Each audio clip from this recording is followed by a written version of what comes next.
Здраво, секси мама, добро дојдовте во една нова епизода на нашата трета мини сезона. Денеска на гости ни е Андреа, директорка на ТИТ, која што е девојка која што започнала долго време како активист за женски права и климатски промени.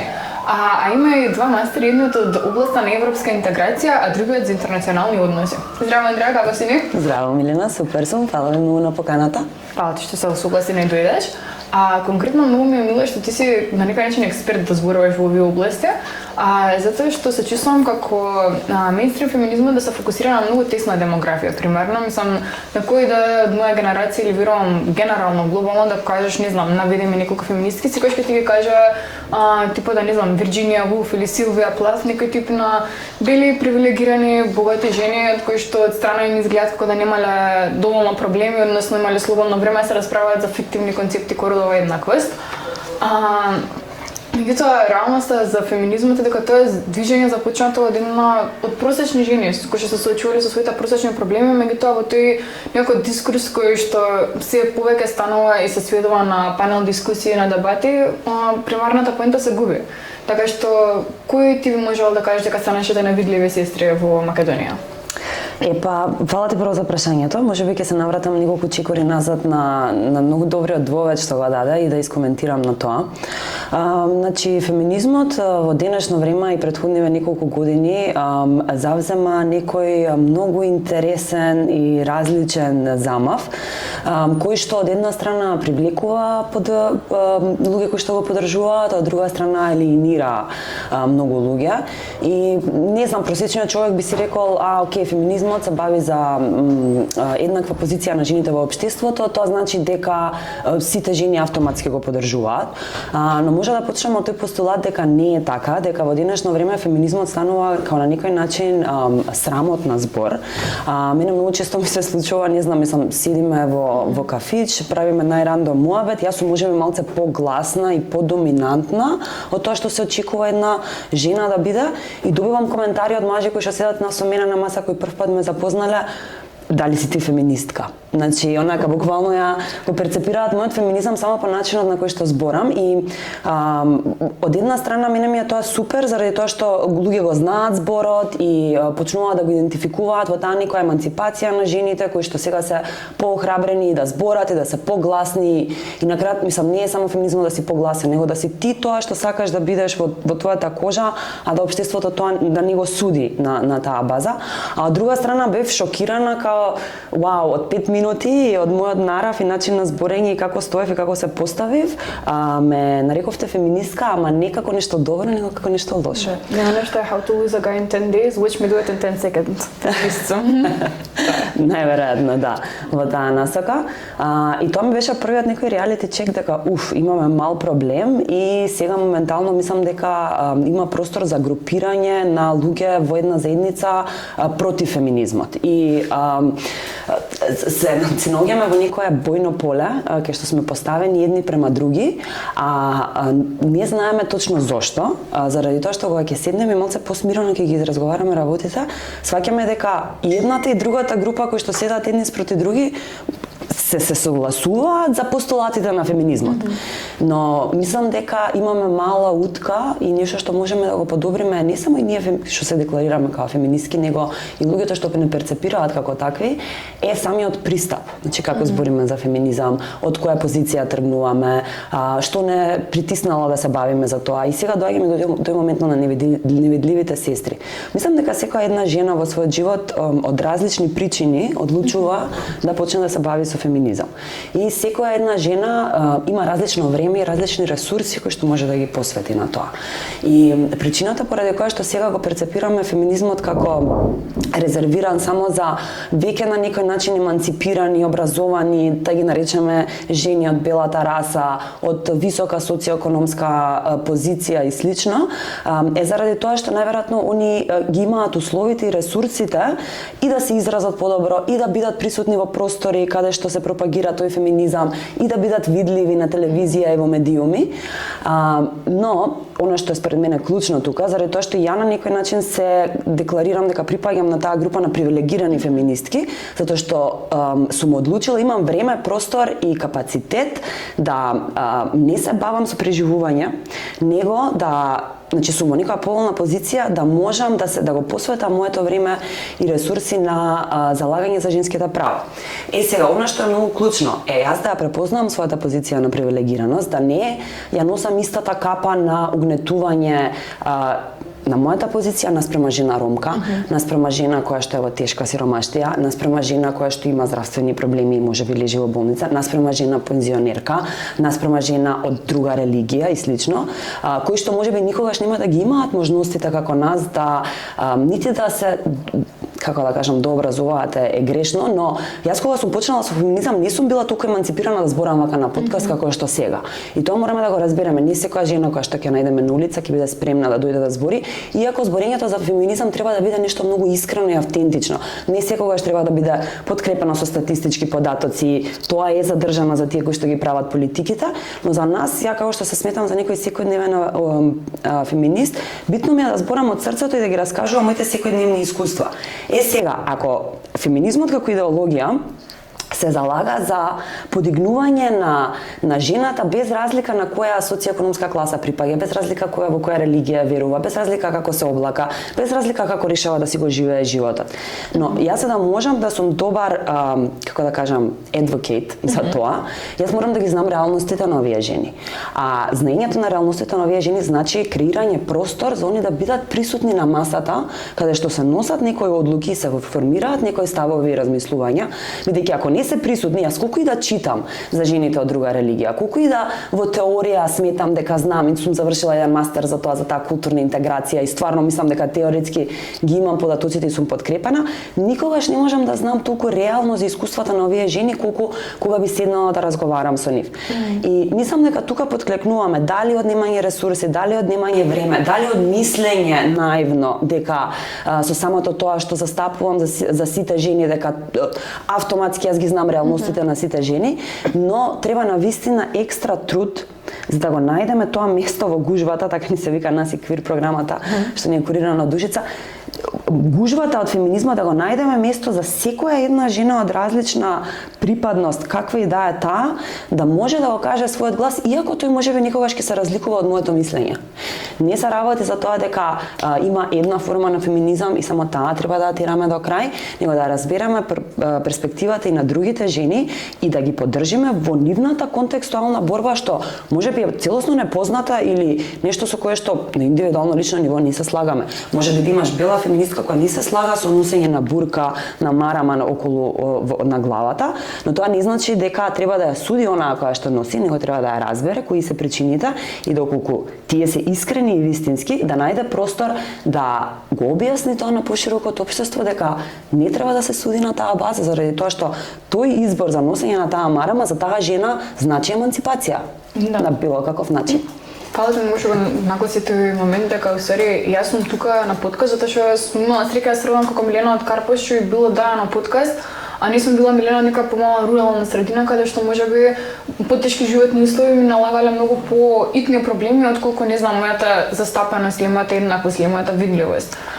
Така што сега ми на начин да делам на таа тема како всушност феминизмот може долгорочно да наштети доколку го заборавиме оној контекст на животот на жените. Да, не само што може да наштети, него апсолутно станува една контраидеологија, тоа станува идеологија на исклучување. И кажува, ако сакаш да си феминистка, мора да изгледаш како нас, да размислуваш како нас, да имаш минато како нас, да си во контекстот како нас и на крајот на денот да одвоиш време како што ние двоиме за да се бавиме со ова. И мислам дека тоа е многу хипокритично и може да биде многу опасно.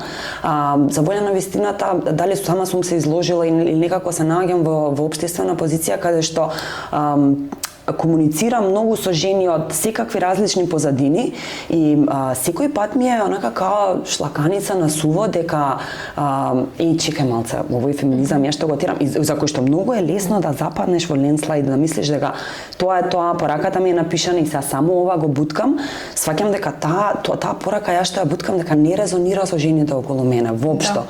И не само што алиенира жени, не само што одеднаш се случува во самото наше феминистичко движење кое што мислиме дека е од жени за жени, да дојдеме во ситуација каде што жените се вртат против нас и тоа многу убаво им доаѓа као на некој начин наместен пенал на мажи, кога ги бараме како сојузници, а многу од нив и постојат. Ние имаме многу мажи кои што се сојузници, но ги гледаат другите жени кои што викаат ние не се согласуваме со вас. И мажите во својата скептична позиција ќе речат чекај малце, вие никако жени не можете да се обедините, со кое право барате елоиши под нас. Значи, ако велите дека ги мислам ова може да е малце пластично наместено, но сакам да кажам дека тој раздор што се случува во самото внатрешно движење заради недостаток на емпатија, за разбирање на перспективата на другите жени, потоа прави еден скалест ефект на недобивање емпатија од ниедна група во општеството. Така.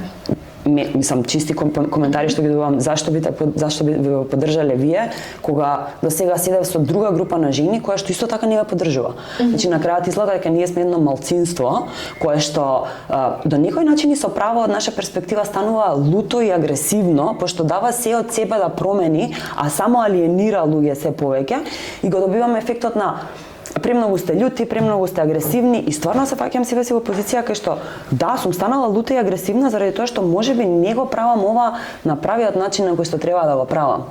И доаѓам до позиција каде што немам никаков ефект и резултат, се фрустрирам зашто е тоа така, зашто луѓето околу мене, жените околу мене не резонираат со мојата порака и влегуваме во еден луп на перпетуирање на истото насилство против кое што се бориме. Значи ние се бориме против насилство насилно, заради тоа што сме ставени во ќош и немаме више ни енергија, ни цело време као да губиме луѓе од каузата и слично, а мислам дека причината за тоа е враќање на 10 чекори на назад и колку и да е тоа тешко, зимање малце еден воздух и мала реорганизација и вртење на нова страна. Океј, да, фемицидите се реалност, жените умираат на многу поголема стапка од мажите и тоа е од насилство од мажите, тоа е реалноста, но овој пристап кој што јас го имам сега за сега не резултира со позитивните ефекти кои што ги сакам, значи нешто драстично треба да се промени во тоа. Да. И баш како што спомна во самите наши кругови ние имаме дискриминација, бидејќи многу често во самите кругови знаеме да го промениме наративот на самата жена, например како примерот ти што го даде со бурката, типичен феминист, да кажеме што е ориентиран кон тие западни филозофии на феминизмот, би кажала дека таа жена е потисната, а всушност таа бурка за неа може да значи омоќување, може да значи емансипација. И многу често знаат да се осудуваат тие типично традиционални избори, тоа не знам, мајчинство, домакинка. Зошто тоа не е омоќување на таа жена? Зошто нејзиното омоќување не може да изгледа различно од твоето, само да имате заеднички постулати за кои што се залагате? Да. Извини, може, ако сакам да додадам само тука, мене највеќе ми ги отвори очите еден момент кога работев во меѓународни односи и цело време бев опколена со различни луѓе од Европа. И еднаш кога се поводи имавме семинар со жени представнички од Русија и беше баш, пред 5-6 години, и беше баш за родова еднаквост. И цело време за време на целиот семинар имаше опирање, имаше некоја, како да кажам, енергија на контрирање, на конкретно жените русинки, постулатот нивни беше не го прифаќаме вашиот феминизам. Едноставно не го прифаќаме ова што пробувате да ни го наложите. Не можеме да разбереме долго време зашто и се до последната вечера кога седнавме се малце се олабави контекстот, не бевме во толку ригидни структури и искрено ги прашаме добро што е проблемот, зашто има толку опирање, зашто сте толку против ова движење кое што пробуваме да го изградиме. И многу искрено ни кажа, ние сме против, меѓутоа вие немате никакво знаење што се случува во Русија поврзано со феминизмот. Вика ние овие борби кои што вие сега ги водите, ние ги водиме ама од обратна страна. Вика во Русија и за време на војната и за време на Втора светска војна и на Совиет Јунион и на сето тоа, жената работела по автоматум на еднакво ниво како мажот. И сега Западот моментално се бори да жените што повеќе работат, да што повеќе присутни на работните места, а вика ние со нашата борба сме стигнати обратно. Ние сакаме што помалку да работиме. И не може вика тоа што вашиот контекст и вие од кој што доаѓате, што го почитуваме и се е во ред, ама не го прифаќаме како таков, зашто нашата борба, нашиот феминизам е на друга до друга точка дојден. И вика ние никогаш не посветивте внимание да не прашате, да разберете зашто го правиме тоа. И сега, мислам, ние можеме да дискутираме дали е тоа, како да кажам, апликабилно за цела Русија и слично. Тоа пак беше сегмент на малце жени од таму, но ми беше исто пак како шлаканица, као чекај малце, мислам, која сум ја да доаѓам тука да им зборам дека феминизмот се мери со процентот на вработеност на жените. Мислам, не е само тоа, многу повеќе од тоа е и некоја жена има право и да каже не сакам така да го водам мојот живот, сакам да не работам цел живот. Супер. Според мене само треба да ги имаш условите да бидеш тоа што сакаш да бидеш во твојот контекст без никој, или јас како феминистка да не го судам тоа, да не ми биде првиот инстинкт, ти си тредвајф или ти сакаш да останеш дома и да чуваш деца. So be it. Ако тоа е твојата замисла за животот, треба да можеш да го направиш тоа еднакво слободно како за се она за кое што ние се бориме. Фала ти многу, беше ваквото искуство јас не го знаев, така што браво за нив. А друга страна го спомнам моментот за околу вработување на жените, зошто социјалната класа е една се уште од најголемите слепи точки на феминизмот? Мислам дека е слепа точка на сите, на целото општество и мислам дека и ако прашаш луѓе кои што се бават со ова да го наречеме identity politics на еден или на друг начин, се црта една линија се уште за жал меѓу богати и сиромашни. И богатите си имаат еден начин на пропагирање на овие политики, а сиромашните се целосно заборавени во оваа приказна и дури на моменти мислам и тоа што го гледам не се третирани некако луѓе воопшто, едноставно се една група на демографска група која што воопшто не заслужува нити да биде слушната, нити да биде видлива, нити да биде многу луѓе знаеш го криват, мислат дека самите тие се криви, значи апсолутно незнаење за концептот на сиромаштија, како се ствара, колку е лесно да западнеш во тој луп и колку е после тоа тешко да излезеш и човек од повисока социјакономска класа ќе ти каже сами си се криви. Зошто не работат? И ова е апликабилно за секој identity politics. Мислам дека и според мене класната борба и како и се уште ги како да кажам ги окупира и ги гуши сите останати борби за кои што пробуваме да ги протнеме низ општеството, заради тоа што на крајот на денот кога ќе се свртиме или ќе се погледнеме огледало или ќе се свртиме спрема нас, сваќаме дека и ние сме дел од овој проблеми, дека толку како да кажам сме brainwashed и толку сме слепи и глуви за таа група на луѓе.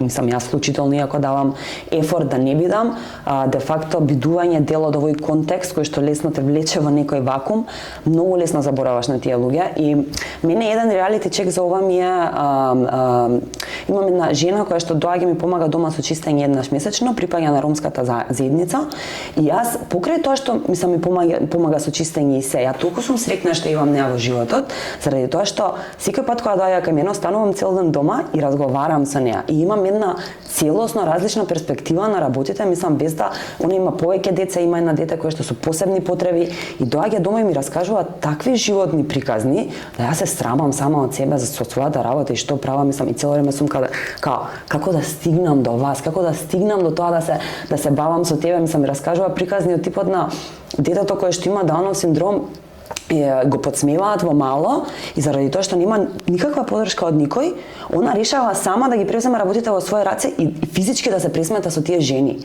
И тоа станува една општо масовна тепачка во нејзиното мало, со кој што никој никогаш нема да слушне. И она до ден денес ми вика се плашам да отидам дома заради тоа што не знам дали овие луѓе мене ме чекаат и сега она се јавува на низини братучири, низини татковци да дојдат да ја помогнат. Кај сме ние? Кај сме ние ова? Мислам, она е мајка, она е жена, она е многу ниска социјална класа, она физички се тепа за своето дете. Значи, мислам, не знам, ја идам во парламент и давам убави говори и вметнувам еден нов артикл во законот. Многу се гапот е многу голем и според мене сензитивизација за овие проблеми вака се добива. Значи ако ги најдеш тие жени во твоето окружување, одвои дел, одвои време да збориш со нив, да ги разбереш нивните реалности, не толку во насока дека јас сега ќе ги спасам сите жени ромки, него во насока на дека кога ќе правам што и да правам, тоа ќе ми одзвонува во мозокот како некој guilty момент на чекај малце, не се работи само за мене, се работи и за сите овие жени за кои што гласот им е апсолутно угнетен до максимум. И беше тој момент кој што кажа, можеби за ние што сме привилегирана положба, и не знам, си повикуваме на протест, на бойкот, на вамо, таму имам таа чиста привилегија да кажам, мене гајле ме, јас денеска бойкотирам и не правам ништо, ама за некоја жена од пониска социјоекономска класа, можеби незиното семејство, преживувањето на незиното семејство зависи од тоа работно место. Она има многу поитни проблеми отколку да се замара, да кажеме, со некои апстрактни права и концепти кои што ние ги расправаме, како што ти што кажа во парламент. И друг тип на маргинализирана група покрај етничките малцинства се транс и квир жените. Така што каде е нивното место во феминизмот? Дали условно кажаме тие би требало да се мешаат? Апсолутно, бидејќи мислам и самиот почеток на оваа дискусија тоа дека не збориме за биолошки пол и дека само тоа го одредува фактот дали ти можеш да се бориш за феминизам или дали си жена или не. Него се бавиме со identity politics и феминизмот е една многу ослободувачка, еманципирана идеологија, која што апсолутно не сегрегира на никаков начин. Заради тоа е многу често да видите феминистки кои што пропагираат за ослободување на Палестина. Тука можеме да се опрашаме зашто они сега се мешаат во ова. Но луѓето, мислам дека оние активистки кои што се бават со ова и стварно го имаат сватено феминизмот во самите негови корени, колку е он вклучувачки и колку има еден постулат кој што го вели никој не е слободен додека сите не сме слободни. Во тој момент ќе сватиме зашто и како оваа група на луѓе има еднакво, ако не и поголемо право, да биде во првите редови на оваа борба. Тој бел западњачки феминизам кој што го нарекуваш, ти го опишуваш како таков, ги исклучува овие жени од некако наметнат нерационален страв дека посебно кај транс жени дека сепак се тоа мажи кои што израснале како мажи, кои што привилегиите биле на нивна страна цел живот, но тоа не е така. Они, јас верувам дека и повеќето транс жени што ги знам и оние кои што се во транзиција и транс лесбијки, трансфеминистки и се,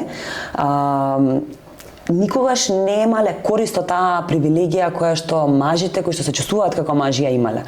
Оние малтене цел живот, мислам и ова е момент на емпатија да го разбереш. Значи во ред да не си го почувствувал.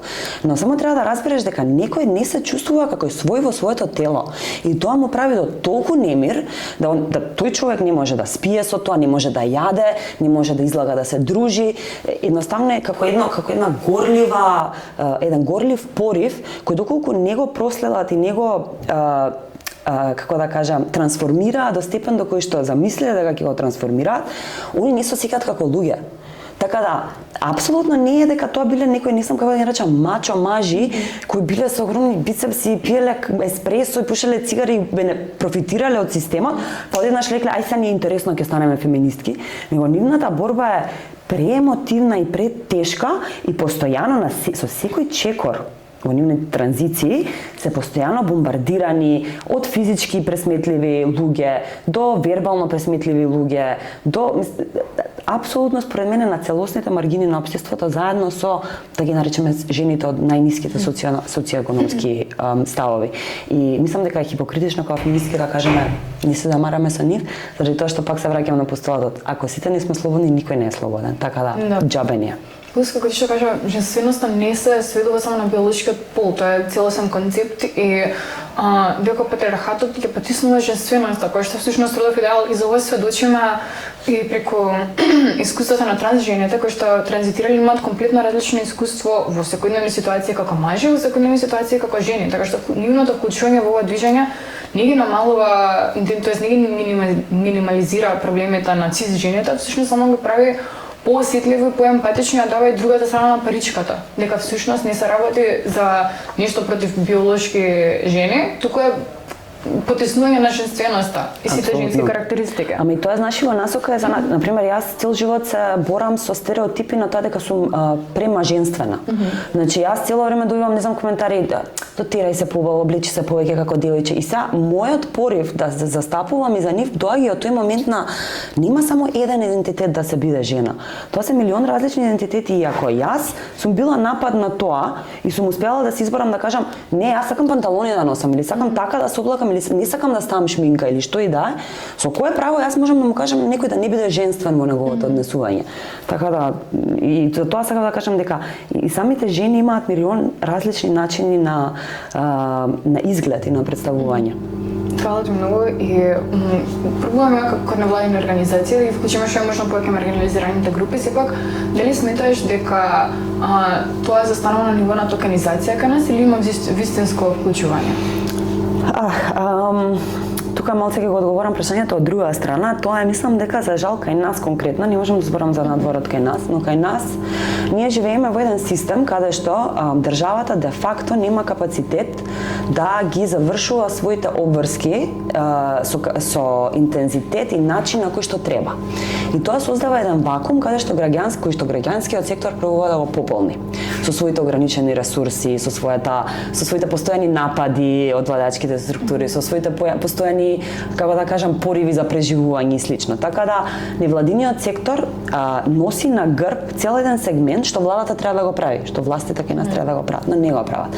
Така да за почеток да го поставам така, тоа е многу добар момент да се види дека не сме препуштиле борбата, не ја даваме, тука сме да го пополниме тој вакуум. Сега, тоа е апсолутно несовршено. Значи, како што кажа, фалат многу ресурси, фали знаење, фалат капацитети за тоа да се изведе на начин како што треба.